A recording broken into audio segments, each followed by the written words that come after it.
voting on Roof, or not voting, betting on Roof. Quote, I don't know who the hell he is, but he's gonna win. So fingers are crossed and wish him luck. This is, of course, the Acer Team Story Cup Season 3. Ladies and gentlemen, it's yoeFlashWolves versus NewRoSoft. And yoeFlashWolves currently leads 3-0 in this best of 9. So off to a really good start. And the person who's earned all those points spawning in the lower left corner of the map, the Red Zerg player, Leenock. Shout out to Leenock too, by the way. If you guys didn't see it, Stardust from My Insanity has been doing the Star Talk show. I can't remember what it's called, honestly, off the top of my head, but he's been getting a lot of the foreign pro gamers together, and it's actually really good. They've been doing subtitles for us English speakers. It's a really awesome show. Leenock was on the first one, giving thoughts and opinions, and he's fucking adorable. You should absolutely check that out if you haven't. But his opponent, lesser known, up here to the top right, playing for NewRoSoft. I haven't heard much of him, but I'm excited to see how he plays. The purple Zerg player, Roof. Now, Roof, he's got his work cut out for him, let's be honest. Leenock's taken down 3 people so far. One of those 3 people, of course, was Wellmo, but this is the first ZVZ of the day. So we'll see how he contests with Leenock. There's a lot of pressure on Roof's shoulders, too. As this gets closer to the last game, for those who don't know the way the Acer Team Story Cup works, there's no reviving players during the middle of the series, but when you're on your last life, when it's 4-0, NewRoSoft can resurrect one of their players. So maybe they bring back Cross again for round 2. Maybe they bring back Wellmu. I don't know. Maybe Roof will play 2 times back to back. But if Roof loses this game, guys, that's when that sort of a rule comes into effect. That's when they'll be on match point, and they'll be able to pick, all right, do I send out someone new from NewRoSoft, like Romson, lying in the ranks, so to speak, or does he just, you know, do they resurrect somebody? Again, this is what I love about the Acer Team Story Cup. There's a lot of strategy. There's some people who argue that the all-kill format sucks because you get like Team Jockshi, Team Leenock, sort of, right? Where the one player carries the team throughout the most of the series. But there's a lot of strategy. Like, okay, because you know it's that one player, how do you take them down? What is your strategy against this? Knowing how Leenock plays, do you have a Zerg sniper on your team? Roof might be the best ZVZ player we've never heard of type thing. All of these come into effect. The other thing, too, for those who don't know how this works, maps are predetermined. There's no loser's pick and there's no veto. What happens is every 2 weeks or so, the calendar system gets updated, and the Acer Team Story Cup lets people know what order the maps will be in for that week. So you'll know, like, week 3 games will be played in this very specific order, with Frost first, Daedalus Point second, etc., etc. But, okay, a really fast gas, actually, out of Roof compared to that of Leenock. Leenock did go for that expansion really quick, but he's also been playing gasless all day. And, if I'm going to be honest, I'm not exactly surprised to see him playing gasless once again. Now, whether he continues to play gasless or not is going to be another question altogether. He did make 6 links, send them across the map pretty darn early here. Having scouted that he was not the lower right, hasn't confirmed top left yet, but I think he knows it's top right just due to the Overlord pathing as they've bumped into each other at this point, so heading right over there. This will kill the first couple lings. It may even get a drone kill or 2, but Queen's out, 6 lings, they're not that much to contend with, and Leenock's not going to have metabolic boost going for him at all. Did invest in a lot of lings though this early. In fact, that's not 6, that's 8. I take that back. I thought that was just 6. 8 lings in total coming across the map. Can kill a queen, unless she's hiding in the mineral lines. On top of the ramp, 2 queens here, spine car coming down. Safe than sorry. Roof should be okay. Oh, but he almost puts the queen in a really bad spot. That's not a good start. That queen, even just taking a couple of hits out of position like that, gonna cost that one queen its life. No chance fuse available. These lings are doing what they can. If you trade out 8 lings for 1 queen, that's gonna be worthwhile for sure. That cuts out injects. That cuts out creep spread potential. And he cleans all this up. And I'm sorry, guys. Somewhere in there was First blood. My bad. I didn't press the button. Too busy watching what's gonna happen. But I'm surprised that he got the queen for that. That should not have happened, honestly. If Roof had positioned, I think... Okay, so he put him on the ramp because he didn't want the lings running up to the top, right? But beyond this, now he's kind of... I don't know if it's forced. I kind of think he was doing this anyways with that earlier gas, but he's going to be sending it all in across the map. And Leenock... Has he seen the Baneling Nest? Sorry, I was looking for it. No. Okay, so he has not seen the Baneling Nest. He saw 1 gas. No! Oh! Leenock didn't see the gas. This actually gets really problematic. This gets super duper scary.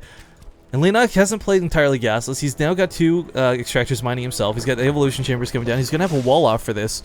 And let's say he sees this. He's going to see a lot of lings coming across the map, but it's critical that Roof doesn't reveal the Banelings. Because the second Leenock sees Banelings, he puts down a 3rd evolution chamber. And that evolution chamber, there we go, it just soaks up countless amounts of Banelings that try and bust through this. So, unfortunately, Roof is going to have to deal with 4 queens, a spine crawler, and a full wall off. I don't know if he can do this. Transfuse! Again, transfuse! Leenock with some pretty good control. Not going to lose any queens here initially, and Roof throwing away a lot of Zerglings, guys. A lot of Zerglings going down for absolutely nothing. So Banelings are going to roll in here, but there's nothing for them to deal with.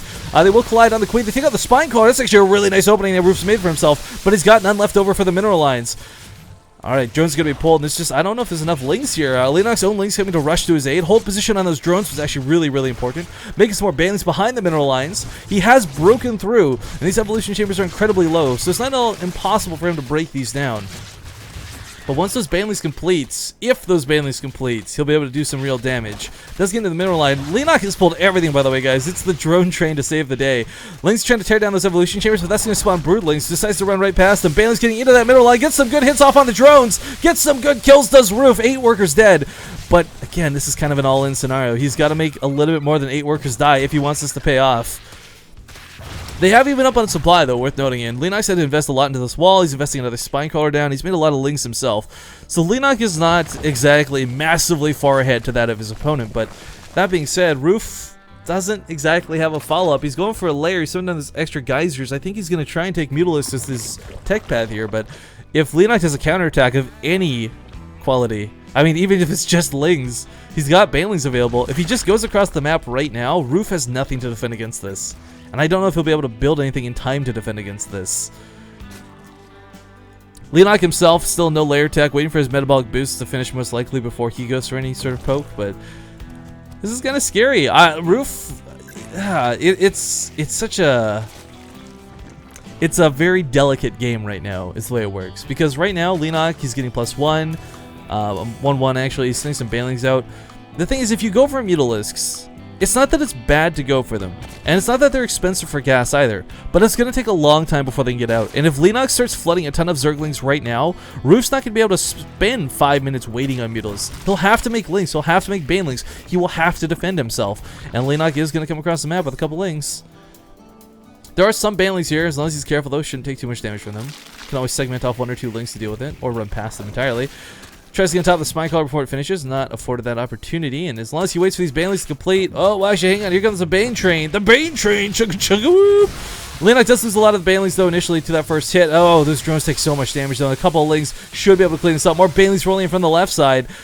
There's not a lot here to defend, though. Drones are already so low. A couple of banelings are just going to tear these apart. He spreads them like crazy, though. Roof going to try and minimize his losses. Now 10 drones lost for 11 drones lost. The difference being that Roof's got the potential to go for a Spire, but he can't afford to put it down. He can't afford to wait for this. He is going to go for it nonetheless, but I think he's going to need 3 evolution chambers. I don't know if he can hold beyond this. Leenock's sending a lot of lings across the map. There's some banelings coupled with this too. This is looking pretty scary. There's no banelings available for Roof. He's making a couple right now, but 2's not even going to suffice. Oh my god, there's no Spine Collar. This could be it. It's too early to call, of course. Leenock gets on top of the 3rd. He's going to kill this while this happens. Leenock in the main base, or in the national base, kills some more drones. Roof trying to spread, but 20 drones dead so far. 21, rather. And that's still a lot of lings to deal with. Even 2 banelings can't contend with this. Yep, suicide some lings into it, and that's going to be game right there, ladies and gentlemen. GG is called. Good drone splits out. Good drone splits out of Roof, but in the end couldn't quite pull it off. So this now puts yoeFlashWolves 4-0 over NewRoSoft, and this is where it gets really scary. This is potentially it. This next game could be the last one, as long as Leenock can hold it together. The big question, of course, has got to be, who does NewRoSoft send out? Who is their last player to try out and go against Leenock? Do they resurrect somebody? Do they play somebody new? The only thing I know for sure is it's going to be on Habitation Station, guys. So get the replay loaded up for this in